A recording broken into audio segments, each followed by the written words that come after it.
Tagar Institute, Jurnalisme dan Riset.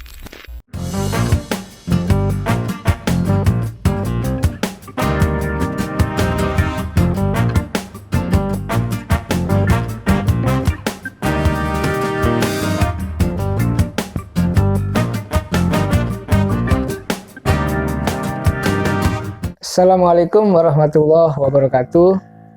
Salam sejahtera untuk kita semua. Pemirsa Tagar TV di seluruh Indonesia dan dunia yang saya hormati, saya muliakan, saya banggakan. Ketemu lagi bersama saya, Ujang Komarudin, tentunya dalam acara Perspektif Ujang Komarudin.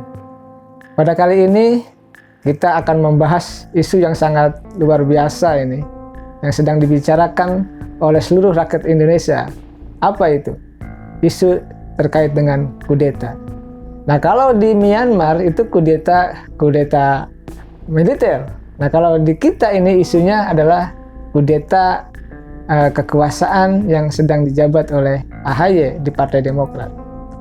Nah, kalau kita lihat ya, dalam peta politik dan konstruksi politik di Indonesia, maka persoalan goyang-menggoyang partai, jegal-menjegal, gitu, dongkel-mendongkel, bahkan kudeta itu ada gitu.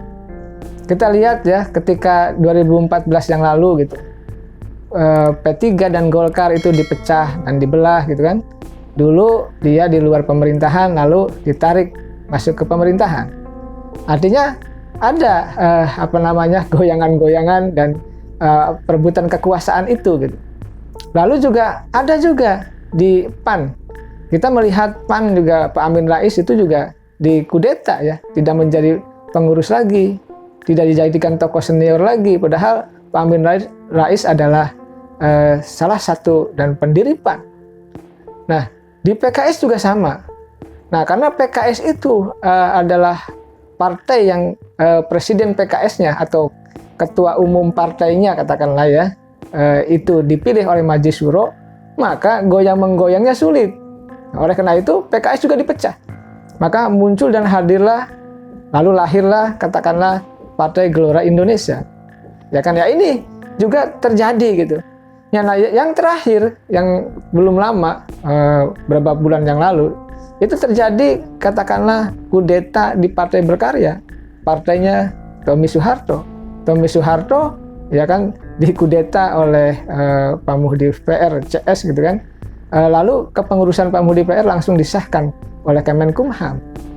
Artinya apa? Memang resiko perjuangan partai-partai yang ada di luar pemerintahan, resiko perjuangan menjadi partai oposisi pasti akan dikerjai, pasti akan digoyang-goyang, pasti akan didongkel, bahkan tadi tanda petik akan dikudeta.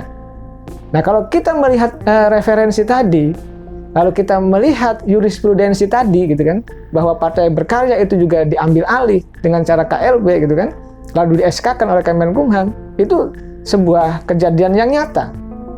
Oleh karena itu kalau hari ini dalam waktu 2 hari ini kita menyaksikan isu kudeta yang luar biasa yang terjadi di Partai Demokrat, itu ya kemungkinan besar indikasi itu kuat ke arah sana. Dan bahkan Demokrat sendiri sudah mempublish nama-nama yang dianggap akan mengkudeta tersebut. Apalagi itu adalah orang besar yang ada di lingkaran Pak Jokowi dan dianggap mencatut membawa nama Pak Jokowi yang disebutnya sebagai Pak Lurah itu. Apakah benar atau tidak? Tentu itu bagian daripada persoalan politik yang harus kita jawab dan bedah bersama-sama. Nah, saya melihatnya tadi, kalau saya jelaskan dari peta politik dan konstruksi partai-partai tadi ya, beberapa partai tadi, kejadiannya ya ada apa adanya, seperti itulah. Dan memang pasti ya ketika partai politik itu memilih menjadi oposisi, pasti cenderung akan dikerjai, pasti akan ditaklukkan oleh kekuatan kekuasaan. Itu terjadi di mana-mana, termasuk di negeri ini. Nah, memang yang berbeda dari Partai Berkarya dengan Partai Demokrat adalah ketika pengambil alihan Partai Berkarya, ya kan, itu dilakukan secara senyap, gitu, tidak terpublish begitu hebat di media, gitu, dan itu terjadi begitu cepat, ya kan. Nah, namun yang menarik di Demokrat ini adalah ketika AHY ingin kekuasaannya didongkel, diambil alih oleh pihak lain, gitu, oleh katakanlah pihak yang didorong oleh kekuasaan gitu, katakanlah seperti itu ya. Maka AHY cepat-cepat berkirim surat kepada Pak Jokowi untuk meminta klarifikasi apakah betul atau tidak orang di sekelilingnya itu terlibat, atau seperti apa duduk perkaranya. Nah, itu juga menjadi strategi penting bagi AHY. Kenapa? Karena publik sekalian menjadi tahu. Publik langsung merespon. Begitu gegap gempitanya gitu terkait persoalan kudeta ini. Walaupun memang kita tahu ya pihak-pihak yang dituduhkan itu ya katakanlah berkelit, ya tidak mengakui, tapi itulah politik. Di semua persoalan politik apapun itu pasti tidak ada yang akan mengaku siapapun dia gitu dalam konteks melakukan apapun.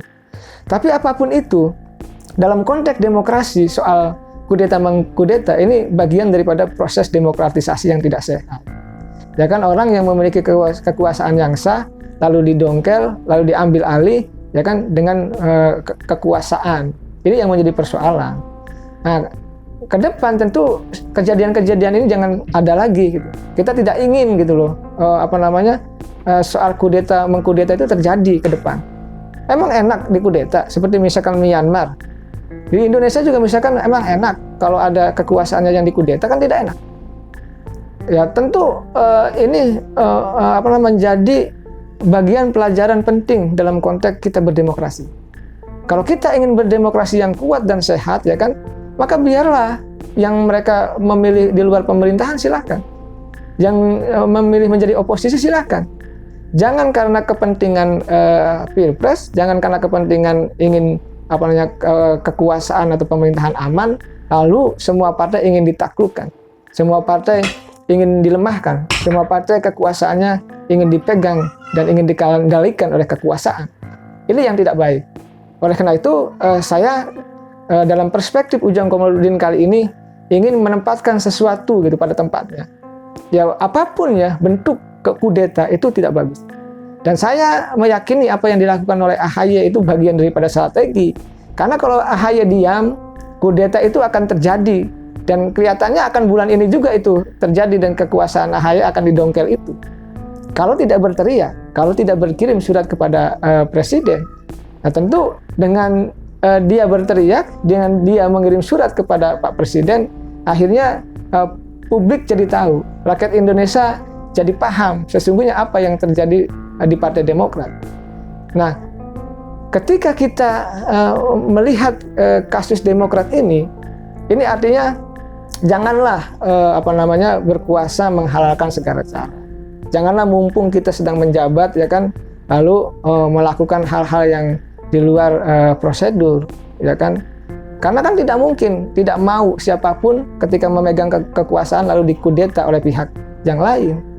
Nah, ini juga akan pasti berlaku ya karma-karma itu. Kalau orang misalkan kekuasaannya itu diambil dengan cara-cara yang haram, dengan cara kudeta siapapun ya, kepada partai apapun, tentu pasti juga akan mereka yang mengkudeta juga akan mengalami hal yang sama di kemudian hari. Pasti akan ada yang mengkudeta lagi pihak lain. Kemungkinan itu bisa terjadi. Oleh karena itu ya kalau kita ingin berdemokrasi ya berdemokrasi yang sehat. Oleh karena itu mari kita jaga gitu ya demokrasi ini dengan sebaik-baiknya. Jangan ingin meniru Myanmar ini, tahu-tahu junta militernya mengkudeta gitulah. Lalu di kita juga lalu ada partai yang ingin dikudeta gitu. Ini menjadi bagian sejarah bangsa yang tentu akan mencederai perjalanan bangsa saat ini dan ke depan.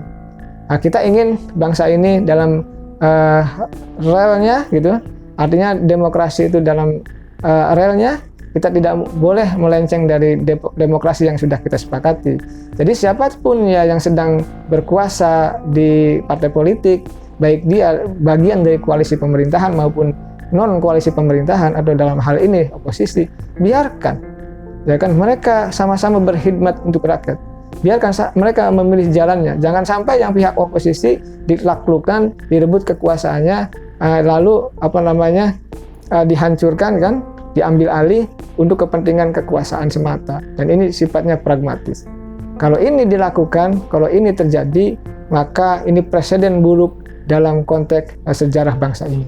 Tentu kita tidak ingin bangsa ini memiliki sejarah yang buruk. Kalau sejarah buruk itu diulang kembali, ada lagi dan terus ada, maka kalau Demokrat ke depan diambil alih betulan gitu oleh kelompok yang dituduhkan itu, maka ini tentu menjadi persoalan dalam konteks berdemokrasi. Nah, tentu semua elit harus bersikap negarawan. Kita ini jujur saja ya, miskin elit-elit yang bersikap negarawan. Politisi-politisi kita ini kan derajatnya, mohon maaf ya, tidak ada yang negarawan.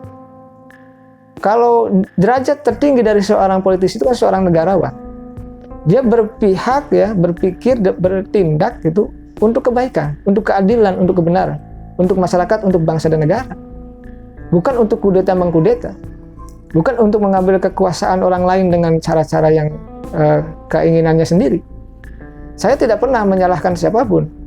Tapi kalau kita bicara demokrasi, maka harus saling memahami dan saling mengerti satu sama lain.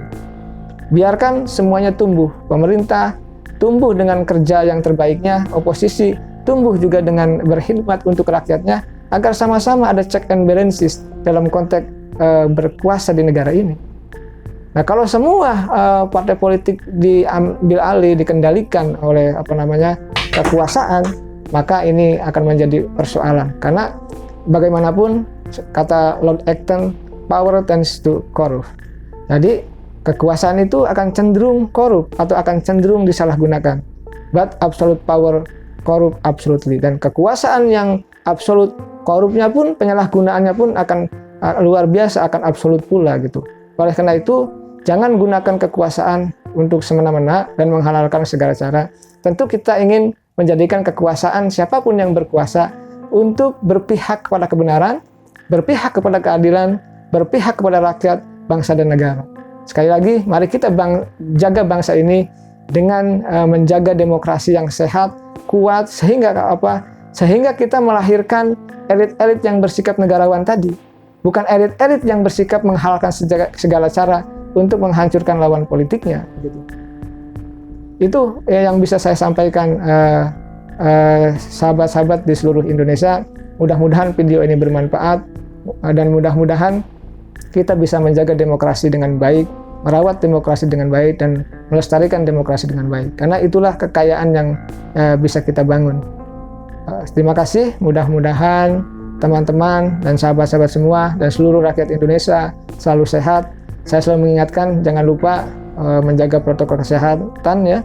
3 hal yang harus kita jaga, memakai masker, lalu jaga jarak dan cuci tangan dengan menggunakan sabun. Itu jangan lupa, itu harus kita lakukan kapanpun, dimanapun. Saya juga pribadi seperti itu. Karena saat ini saya sedang syuting dan saya sendirian ini di ruangan di rumah, ya saya tentu tidak menggunakan masker. Tadi saya keluar juga saya menggunakan masker.